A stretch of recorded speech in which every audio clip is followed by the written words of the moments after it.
Zee 24 तास, एक पाऊल पुढे. आता आपण भेटणार आहोत अशा एका नवदुर्गेला जी रिअल लाईफ मध्ये आपलं घर, आपली माणसं सांभाळून उच्च शिक्षणाचं आपलं स्वप्न पूर्ण करण्यासाठी धडपडतीये आणि रिअल लाईफ मध्ये ही सगळ्या जबाबदाऱ्या सक्षमतेनं पार पाडतीये. बातचीत करणार आहोत दिल्या घरी तू सुखी राहा या मालिकेतील वृंदा म्हणजेच भक्ती देशपांडेशी. भक्ती, स्वागत तुझं. स्त्री शक्तीबद्दल तू काय सांगशील? मला असं वाटतं स्त्री शक्ती जर काही असेल तर ती खरं तर एका स्त्रीला आई होण्याचं जे भाग्य लाभलेलं आहे तीच खरं तर माझ्या मते स्त्री शक्ती आहे. कारण एक स्त्री आई होऊ शकते म्हणूनच आज हा समाज बनू शकतो किंवा ती नाती बनू शकतात आणि त्या नात्यांमध्ये आपण जे आपलेपण वगैरे शोधत असतो, जे बाहेर शोधत असतो, ते खरं तर त्या आई होण्यात आणि त्या आई बरोबर असण्यातच सगळ्यात जास्त आपल्याला दिसतं. त्यामुळे ती जी शक्ती आहे ती एका स्त्रीची सर्वश्रेष्ठ शक्ती आहे आणि ती एका स्त्रीकडे आहे. जसं आपण आईला देवाच्या स्थानीच मानतो तर फक्त आईलाच का मग? ती एक स्त्री आहे. आईला जर देवाच्या स्थानी मानत असू तर कुठल्याही स्त्रीला त्याच स्थानी मानलं पाहिजे. मग स्त्री आणि आई हे दोन कधीच वेगळे नसावेत असं मला वाटतं. अगदी, स्त्री आणि आई हे दोन रोल जे आहेत ते वेगळे नसावेत असं तुझं म्हणणं आहे. तू एकंदर आधुनिक स्त्रीच्या संकल्पनेविषयी काय सांगशील? आधुनिक स्त्रीविषयी तुला काय वाटतं? मला असं वाटतं की आधुनिक स्त्रीमध्ये एक आत्मविश्वास जी गोष्ट आहे जी माझ्या मते सगळ्यात महत्त्वाची आहे, फक्त स्त्रीमध्ये नाही पुरुषातही. पण जेव्हा त्या स्त्रीला परंपरेच्या बरोबरीने तिच्या इतर ज्या क्षमता होत्या त्या बरोबरीने जेव्हा तिला आत्मविश्वास वाटायला लागला की मी स्त्री आहे ह्या गोष्टीचा मला अभिमान वाटायला पाहिजे, मी जे काही करते त्यात मी कॉन्फिडेंटली पुढे यायला पाहिजे. मग ते घरातलं काम असो किंवा नाती सांभाळणं असो किंवा बाहेरच्या जगात जाऊन काहीतरी करणं असो, ह्या सगळ्यासाठी आत्मविश्वास जर असेल तर मग त्याला एक वेगळी जोड मिळते त्या स्त्रीपणाला. त्यामुळे परंपरा तर महान आहेतच, म्हणजे त्याबद्दल माझं काहीच म्हणणं नाहीये. पण जेव्हा त्याला आत्मविश्वासाची जोड मिळते तेव्हा ती स्त्री जाऊन आजची आधुनिक स्त्री जी आहे ती बनते असं मला वाटतं. म्हणजे असं म्हणावं लागेल आत्मविश्वास ही यशाची गुरुकिल्ली आहे.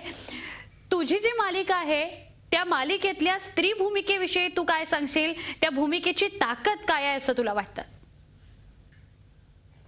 आमच्या मालिकेबद्दल जर बोलायचं तर दिल्या घरी तू सुखी राहा मध्ये दोन मेन ज्या स्त्रिया दाखवलेल्या आहेत, एक म्हणजे वृंदा चोरगे आणि दुसरी कांता चोरगे.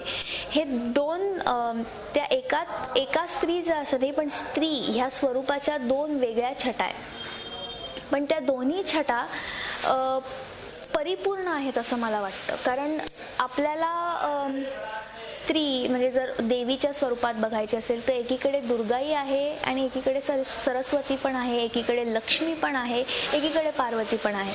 त्यामुळे ह्या छटा आहेत. मग जसं कांता चोरगेंकडे जर तुम्ही बघाल तर जेव्हा कांता चोरगेंना त्यांच्या मुलाच्या संदर्भाने आपण बघतो तेव्हा तीच कांता चोरगे जी आपल्याला एरवी भीषण आणि भीतीदायक वाटत असते, तीच कांता चोरगे प्रसादच्या बाबतीत अत्यंत प्रेमळ आणि माया देणारी अशी बाई आपल्याला दिसून जाते. तेच वृंदाच्या बाबतीत हे आहे की जरी ती म्हणजे कांता चोरगेमध्ये परंपरा जास्त करून आढळते पण वृंदा चोरगेमध्ये आधुनिक स्त्री जास्त करून आढळते की तिच्यातही ह्या छटा आहेत. तिलाही वाईट वाटतं, तिच्यातही संयम आहे, ती सगळ्यांची चांगली वागते, मिळून मिसळून नेहमी सगळं वातावरण चांगलं ठेवण्याची जबाबदारी तिच्यावर आहे असं समजून चालते. त्या हिशोबाने ती पावलं उचलत असते. पण तिला जिथे चूक किंवा अन्याय दिसतो त्या क्षणी ती तिचं दुसरं रूपही दाखवते. खरं तर मला असं वाटतं की ह्या सगळ्या वेगवेगळ्या छटा असणं हे स्त्रीचं एक खूप मोठं भाग्य आहे.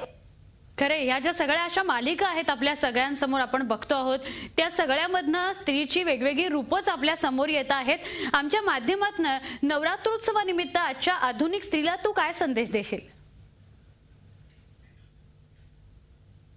आता आधुनिक स्त्री म्हटल्यावरच मला संदेश देणं थोडं कमी झालंय, कारण आधुनिक स्त्री जर ती असेल तर तिच्यात परंपरेनुसार आत्मविश्वासाची जोड ही असणारच, तरच ती ह्या आधुनिक जगात आधुनिक स्त्री म्हणून आपल्या डोळ्यासमोर येऊ शकते, आपल्यासमोर आपल्या बरोबरीने चालू शकते, आपल्या बरोबरीने म्हणजे असं सध्या तर म्हणतातच की स्त्री ही पुरुषाच्या बरोबरीने आणि पुढे पुढे जात चालली आहे, चांगल्या अर्थानेच डेफिनेटली.